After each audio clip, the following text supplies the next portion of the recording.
Good evening, I'm Taylor Thomas with the CTV News Update. Republican Dan Cox continues his fight against early vote counts. The gubernatorial candidate has appealed a court ruling permitting election officials to count mail-in ballots before Election Day. Some election results were delayed by weeks because of backlogs during the last primary. Cox is requesting an emergency order to stop the early counting of mail-in ballots. Meantime, officials at the Prince George's Board of Elections are applauding the court's decision.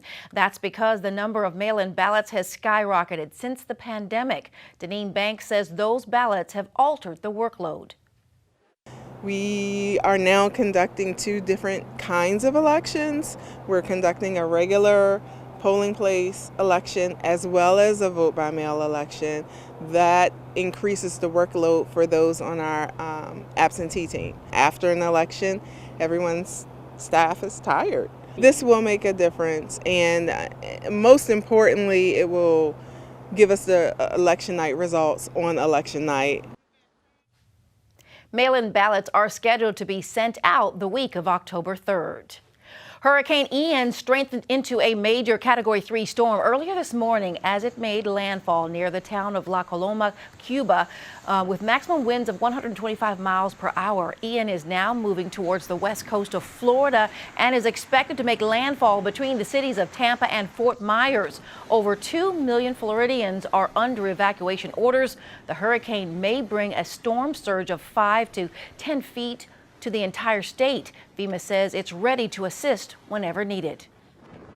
We have also pre-staged 128,000 gallons of fuel for immediate deployment, and we have moved a variety of generators of all sizes and types to help restore power to critical infrastructure after the storm passes. The Army Corps of Engineers has also pre-staged 300 personnel to conduct power and fuel assessments as soon as the storm passes. And we have 3.7 million meals and 3.5 million liters of water that are staged in Alabama. The Department of Health and Human Services has declared a public health emergency for Florida. All eyes will be on the Capitol as the final January 6 hearing is set to take place tomorrow. For months, the panel has been tasked with investigating the deadly insurrection at the Capitol last year. According to reports, the committee plans to make a decision on issuing a criminal referendum to the Department of Justice when the probe is completed. The hearing is scheduled for 1 p.m. Prince George's County Police have issued an arrest warrant for a student who attends Saratsville High School in Clinton.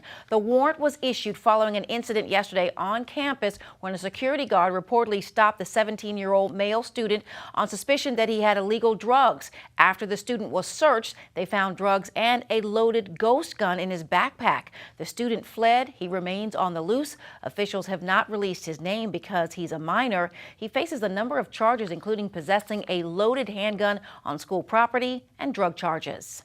Several new Board of Education members will be chosen during the next general election. Two people are vying for the District 6 job in Prince George's. Brandon Jackson, the father of a 5-month-old son, is one of them. Jackson says he will strive to have a school board that works together, one that dramatically improves before his son is of school age. I've heard that there is some challenges socially, different social dynamics is going on in the school board. But I think my position is that, I'm a millennial, and so I guess I'm old enough to understand protocol, but I'm also young enough to understand, when you have, a lot of spirit and energy and things that you want to get done. And so I think that my position is coming in and talking to both sides and seeing how I can help broker those conversations so we can have a very peaceful board and we can talk to each other and just have the children at heart. School board members in Prince George's are nonpartisan, so you won't see Democrat or Republicans on the ballot. The top two vote getters in the primary are the ones who run in the general election. You're watching CTV News. I'm Taylor Thomas. Back in a moment. You know what it's like to go to war, to bravely step forward and sacrifice for what you believe is right. We see those who are redefining what it means to serve, to be a patriot, a hero, and to save lives. From our nation's injured veterans to the faces of courage across America today, we see you, we support you, we salute you. Thank you Thank you. Thank you. Thank you for your service. Welcome back. Here are the latest COVID-19 numbers for our area.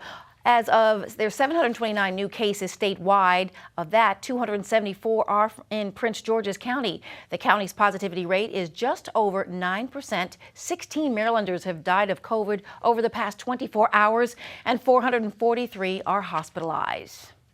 Delegate Jazz Lewis has issued a statement following last week's release from prison of Adnan Syed. He is the man who spent more than 20 years behind bars for murdering his girlfriend when he was 17 years old, that is. Syed's conviction was overturned by a Baltimore judge after a review of his case revealed what the judge called deep problems and weaknesses in the prosecution. Lewis says his Juvenile Justice Act, which passed in the General Assembly last year, paved the way for a review of Syed's case.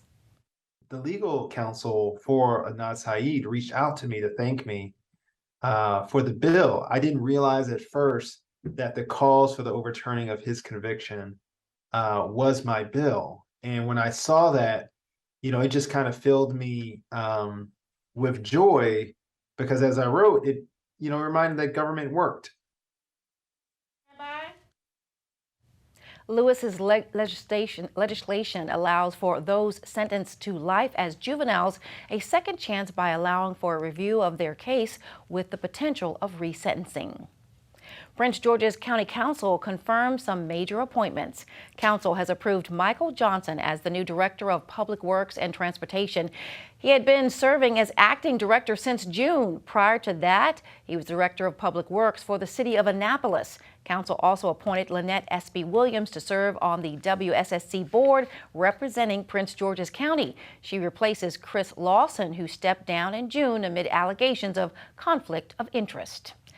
A late morning crash shuts down traffic in Largo. Emergency crews were called to Landover Road near the Beltway just after 11 a.m. Maryland State Police say there was a collision involving an SUV and a dump truck that left the truck overturned. The driver of the SUV was taken to the hospital. The crash forced authorities to close down several lanes of traffic. A teenager is filmed using a school bathroom, then shamed on social media. It happened to a 14-year-old autistic student at Largo High School, and his parents want answers. Abdul Davis and Aquania Williams received a phone call from the principal asking them to identify their son in video posted to Instagram. The teen functions on a third grade level and wasn't aware that he was being recorded. PGCPS and county police are investigating the incident. More news in a moment. Stay with us.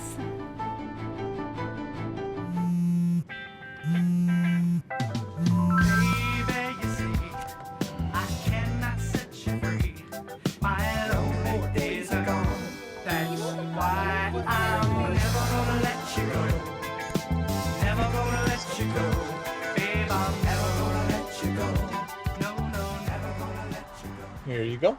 Thank you. Thank you.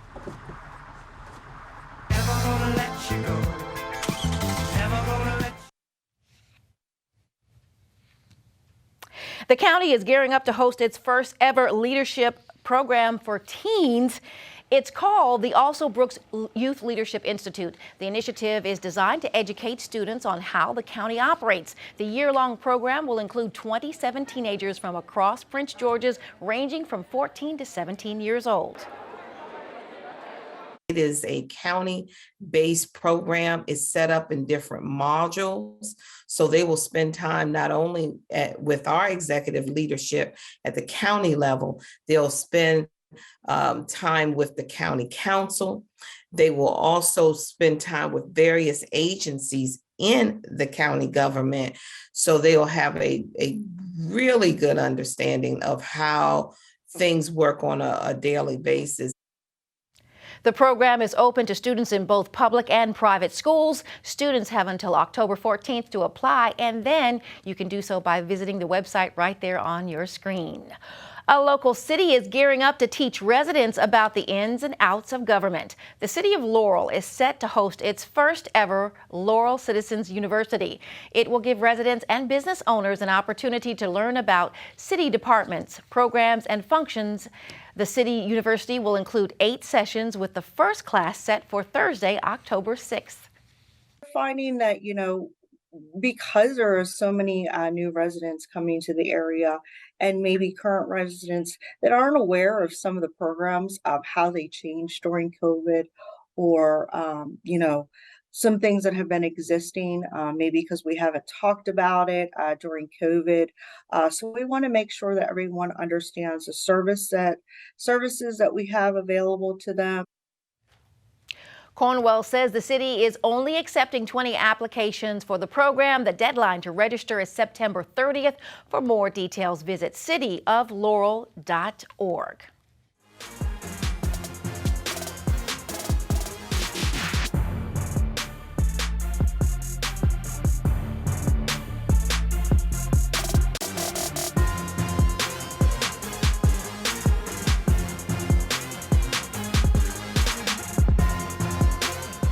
Well, basketball fans, the U.S. women's basketball team is breaking records left and right. Yesterday, the ladies defeated South Korea 145-69, breaking the FIBA World Cup record for the most points scored ever by a team.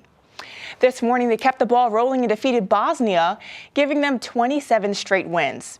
This morning's win breaks the U.S. women's team record for the most consecutive wins at the World Cup. Just for reference, this team has not lost since 2006. WNBA champ Asia Wilson, who broke a few records of her own, gives us some insight on how it feels to be a member of this team. I think it just comes from just who we are when it comes to USAB and understanding that we push a lot of things aside and make a lot of sacrifices to be here because we're playing for something that's bigger than us. And I think that's the beautiful thing, probably the only league that you can see 5 of us were in the finals competing against each other, and then we get here and we're teammates. And it's pretty cool just to share the locker room with them and just get to know them. I think it forms just the sisterhood that we have in the W.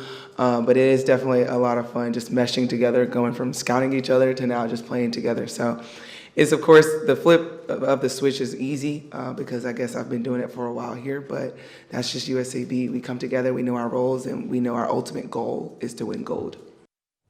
Their next matchup is set for tomorrow against Serbia at 10 p.m. Now, sticking with basketball, NBA camps are now open and some teams are traveling abroad for preseason. One of those teams is the Wizards, who head to Japan to play the Golden State Warriors. During last week's media day, head coach Wes Unseld Jr. said that this season important changes have been made. We have made some tactical changes, nothing completely divergent, but ways to enhance what we do, how we do it. And hopefully, our guys, they seem to have bought into some of the new things quickly, which hopefully expedites, how it translates between the lines.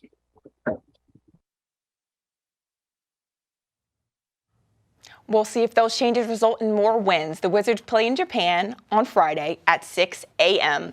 Great news, Bowie State fans. The CIAA announced its preseason picks for the 2022-23 women's basketball season, and the Bowie State University women's basketball team was projected to finish 4th overall. Last season in the CIAA, the ladies finished 10-6 under the leadership of Sade Swan, who will enter her 8th season as head coach. As for the men's basketball team, they were picked to finish 5th by the league's coaches and sports information directors. And that's your CTV Sports Update. Thanks, Laurencia. Turning now to the weather forecast. Tonight, mostly clear with lows around 49 degrees. Wednesday's forecast, sunny with highs near 70 degrees. Thursday, same forecast, sunny skies with high temperatures around 69. Friday, partly sunny with possible evening showers, highs in the 60s. All right, that's your CTV News Update. I'm Taylor Thomas with Laurencia Moten. Good evening.